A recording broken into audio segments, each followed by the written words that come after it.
What's going on, guys? It's your boy Scare Soldier back with another Borderlands 3 video, and in today's video we got another weapon review on the channel, and this time we got a shotgun and we are using flak. Now before we get into the video, of course you guys see the drip. We got the Buccaneers jersey because the Buccaneers are playing tomorrow, and we're not a Buccaneers fan, but we are a Tom Brady fan, and we want Tom Brady to get his 7th Super Bowl. Now write down in the comments who you're going for if you are watching the Super Bowl. If you guys are American football fans, leave a comment down, Chiefs or Bucks. I want to know right now because it's a big game tomorrow. Moving on, we are going to be checking out the shotgun, and the shotgun we're checking out today is the Sledge Super Shotgun. Basically, this thing got a damage increase from last week's hotfix, so we're going to see how good it is for some end game content and to see if it's viable for our builds.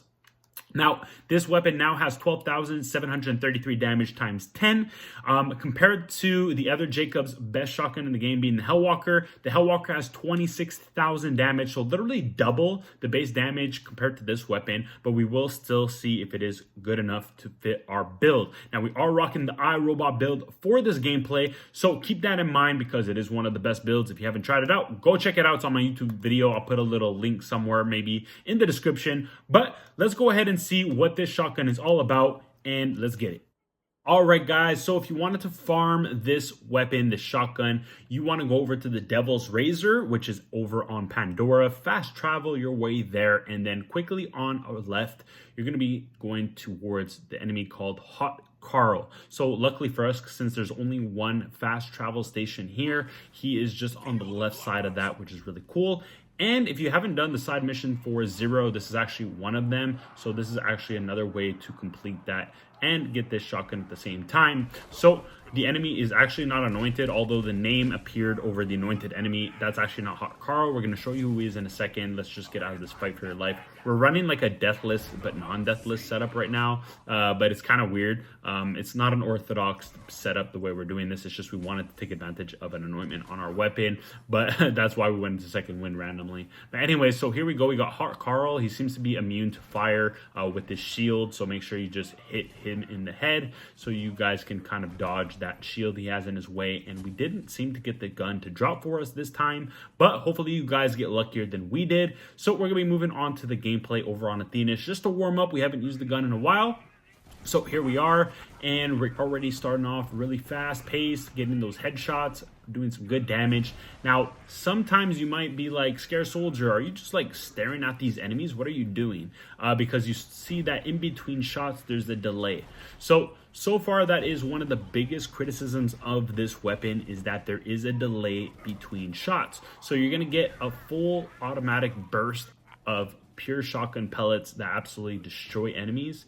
And then all of a sudden, for like 3 seconds, you're going to be standing there like, okay, can my gun shoot? Can my gun shoot?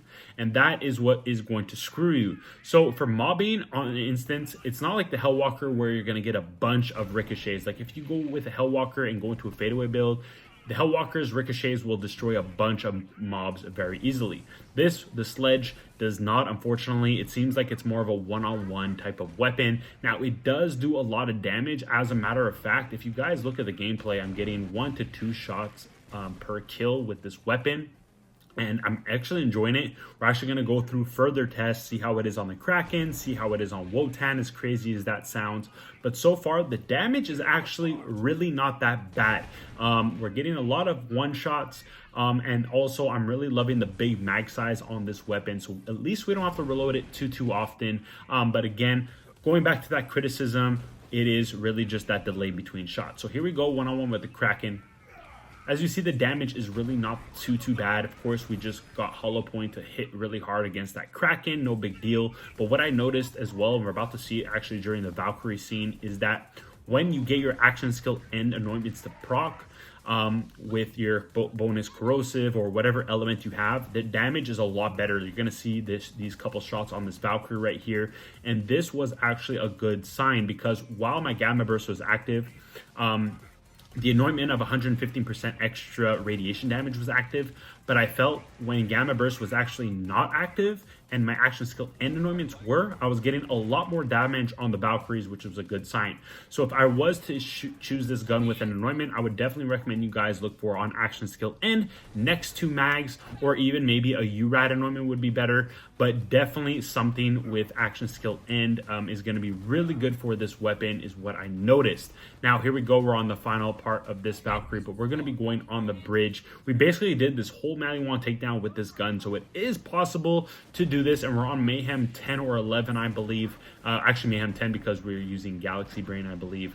But you guys see the damage is there. We're having a good time. So aside from the delay, obviously could have a little more damage in my opinion, because you have to make up for that delay between your shots. You want to make all those shots count, at least to make them detrimental. And I'm surprised that the ricochets are not as great considering it's a Jacob's weapon. And of course, there's a bunch of pellets that come out of this weapon, just as much as the Hellwalker. But again, it doesn't seem to actually get as many ricochets. So here we go, we're against Wotan. Now this by far is not a boss killer. The Hellwalker on the other hand is going to absolutely dominate bosses, mobs, everything like this. So with the Hellwalker being the best comparison since it is one of the best shotguns in the game, the Sledge actually falls behind. So I would say you have your S tier, you have your A tier, then you have your B tier, and then C tier, and then so forth.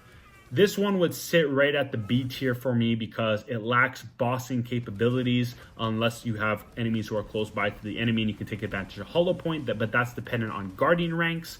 And of course, the delay between shots is really, really frustrating. And the fact that it doesn't ricochet, making your life a little harder because you have to one-on-one all the enemies instead of like absolutely destroying mobs, especially if you're not using guardian rank. It's going to be a lot harder to deal with mobs. It's going to take too much time, but the damage is definitely a lot better than it used to be, so that's a positive. But overall, in my review, I would say just stick to the Hellwalker. You don't need to really go out of your way to get this shotgun. Hopefully they do make it a little better, but that is my review on it. Hope you guys enjoyed the video.